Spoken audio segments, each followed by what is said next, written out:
কে রে তুই? নাম কি তোর? সানি। সানি, এখানে কি তোর? এখানে কি করতে আসছস? ভাই, আরো সকালে দেখে আমার সন্দেহ মনে হয়েছিল।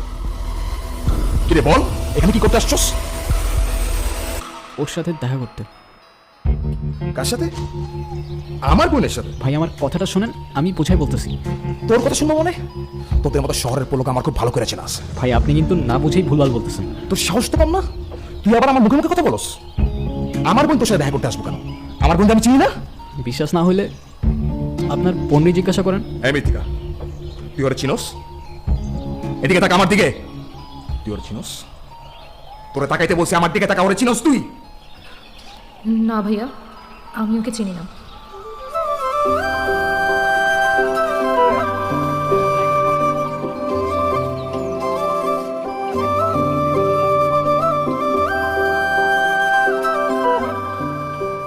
আজকের পর থেকে তোরে যদি আমি রসুলপুরে দেখছি, তোর লাশ কেটে আমি কুত্তারে খাবো।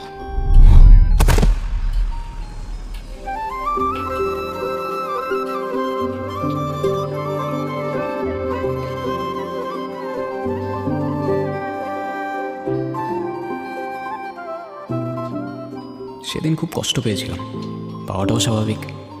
এক মুহূর্তেই ও আমায় চিনতে অস্বীকার করে ফেলল। সেই মুহূর্তে মনে হচ্ছিল দুনিয়াতে আসলে ভালোবাসা বলে কিচ্ছু নেই। কিন্তু টিনেজ ইমোশনস তো। পরের দিন থেকে আবার মিতুকে কল দিতে লাগলাম। 1 দিন, 2 দিন, 5 দিন, 10 দিন, মিতুর ফোন অফ। কেমন যেন অ্যাবনর্মাল হয়ে যাচ্ছিলাম দিন দিন। রাব্বিকে নিয়ে আবার রসুলপুরেও গেলাম, গিয়ে শুনলাম ওখান থেকে ওরা চলে গেছে। কোথায় গেছে কেউ জানে না।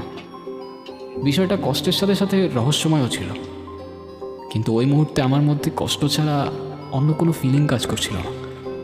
মিতুকে অনেক খুঁজেছি, কোথাও পাইনি। ওর সাথে সাথে ওকে না বলা অনেকগুলো কথা মনের একটা কোণে কোথায় যেন হারিয়ে গেল।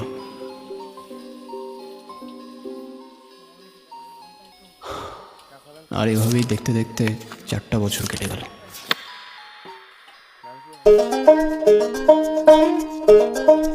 Thank you.